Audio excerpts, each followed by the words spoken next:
What's up, everybody? Had an awesome PCP movie night. Tonight, we watched The Phantom Menace. That's right, Star Wars Episode 1. The Phantom Menace.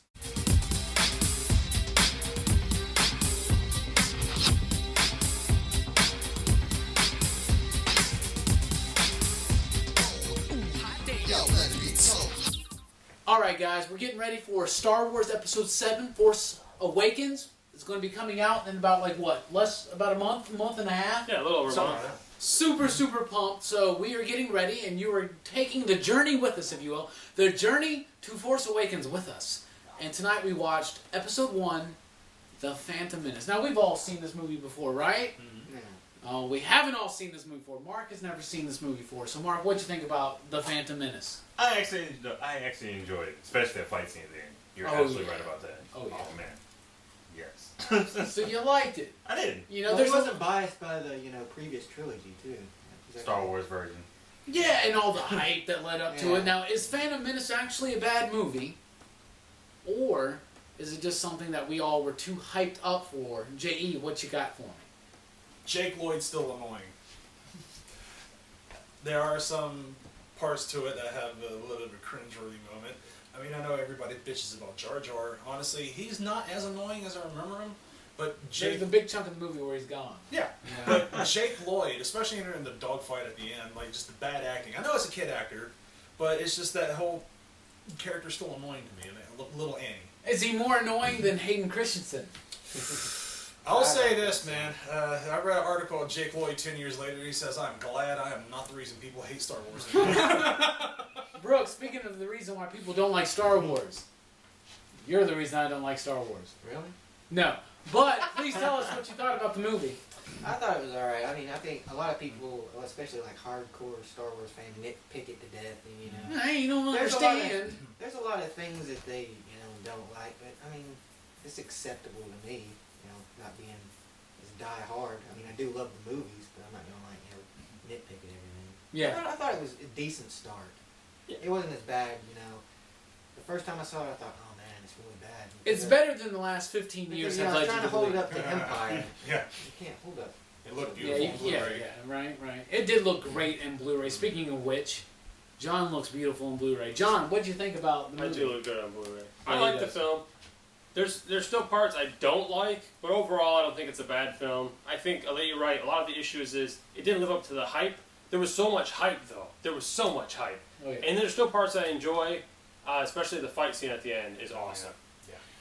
So, it looks good on Blu-ray. It does. It looks gorgeous. I love the lightsaber battle at the end of this movie is the best lightsaber battle in all 6 films, in my opinion. And I don't care what you say, I like the pod race scene. And it was a badass game on the 64. Oh, yeah. Yes, it was. It was great. I thought the movie I think it holds up. I'm more nervous about watching Episode 2. That's the one that I'm not really that excited to see. Episode 1 I kind of like. I really like Liam Neeson as Qui-Gon. Yeah. Ben Kenobi, Ian McGregor, perfected, just perfection in that role. Darth Maul, supremely scary and incredibly badass. If only he was in the movie for longer and actually in the next 2. Yeah. That would have been really cool. But I like the movie overall. It has a lot of dumb stuff. Why do we care about midi-chlorians when this has a very mythical story? Star Wars is a very mythologically based story to begin with. The reason why Star Wars works so well is because it has the hero's journey. And it is just so... The chosen one. Yeah, it's just the chosen one, the call to action. Prophecy. Everything is in there. I think this movie speaks to us a lot about fear. Obviously, they beat you over the head with the fear analogy, right? Yoda and his whole speech, right? But there's also something there about freedom, about slavery. What does it mean that Anakin was raised in slavery? What does that have to do? We were talking earlier before the movie, and I likened it almost to like Magneto, where Magneto was a victim of the Holocaust, right? And he almost becomes that which he was fighting against. He becomes very Nazi-like. He's even wearing his outfits, in the movies especially, is very like stormtrooper and dictatorship, Yes. And I think the same type thing happens to Vader. What's it do to someone when they are raised to be just an object and not an actual person? I think that's a big theme in this movie. Speaking of the themes in this movie, J.E., what you got for me? Jedis are dicks. That is true. Jedis are That dicks. is true. But on top of that, it's Elaborate on why Jedi's are dicks. well, okay. From the start of the movie, they kind of bully Jar Jar into like, we're coming with you to your society. He's like making Qui-Gon was making backroom deals with the Anakin's owner or what have you. I can't remember the guy's name. Watto. Even so far as to cheating at the dice when he threw it. Yeah. It's like, come on, man. Jedi's are dicks. Jedi's are dicks. Speaking of being a dick, John, what do you think about the themes in this movie? I don't know. You're right. It deals with fear. It deals with. It's a lot of politics. I think that's why a lot of people's disappointment is there's less action and more politics. There's a lot of slow-paced. Because they're building up for the next couple films. Basically, Building the up story of original these story. films, Yeah. you know, I mean, you could say that the whole thing is the story of Vader, right? But the prequels, these movies are about, you know, the Emperor or Yeah, the the Republic. soon-to-be Emperor, Yeah. Palpatine manipulating his way into that position. And when it happens, they happen with roaring applause in Episode 3, right? And This is how democracy dies, with thunderous applause. exactly, you know, and it all starts with economics. It all starts with that, with the trade embargo and whatnot. I was going to say, it goes back to what I said earlier. Really, what does trade fall down to? One's resources. You will have people fight and kill for a resource. Hence the trade blockade and the Trade Federation on Naboo. Oh yeah, Palpatine knew what he was doing. Oh, yeah. Knew what he was doing, absolutely. What do you think about some of the themes in the movie? Brooks? Well, obviously it's very political. It's about people learning to work together too. Absolutely. Because you know, You got the there's all kinds of different races in this universe, and they all have to interact with each other, and they have the to, Gungans hate the people in Naboo, yeah, you know, but they have to work together because it's their planet. yeah. They have to, yeah. Right. Teamwork. And also, in like, the opposing army comes in, and then all of a sudden the enemies have to, you know, Yeah. put aside their differences. And there's also a little bit there in, like, of about the teamwork of Qui-Gon and Obi-Wan. oh yeah. You know, the fact that they have to work together, and Obi-Wan has to trust Qui-Gon a lot in this movie. Though I think, in hindsight, they should have never have listened to Qui-Gon. Sorry, Liam Neeson, but I just don't think Well, so. something else bad would have happened if they hadn't. Yeah. Speaking of Liam Neeson, every time I think of him, I think of Mark Lanier. So, what do you think about the themes in this movie? And the answer in a Liam Neeson voice. Yes.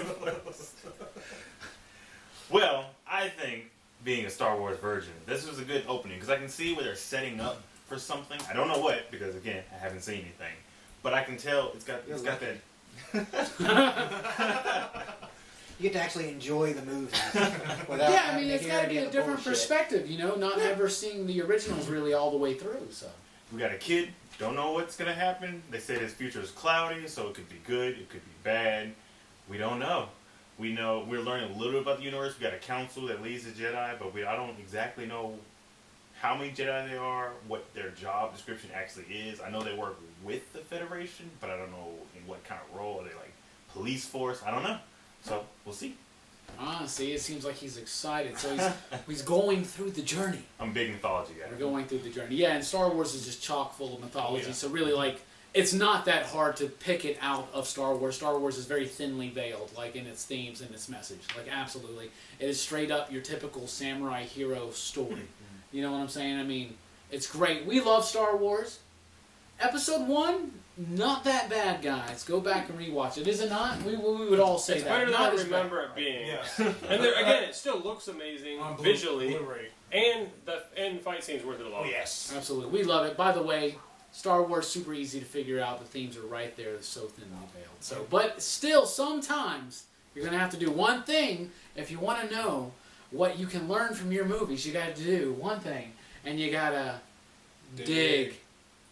I still don't get that whole big thing. We're digging for I don't truth. Like, Like you know, there's, treasure. yeah. Sometimes it's right at the top though. The shovel of truth. Sometimes they don't put the Sometimes you don't have surprise to in the dig bottom for of it. the You only robot. see 10% of the iceberg. There's still a 90%. We're gonna watch Titanic after this.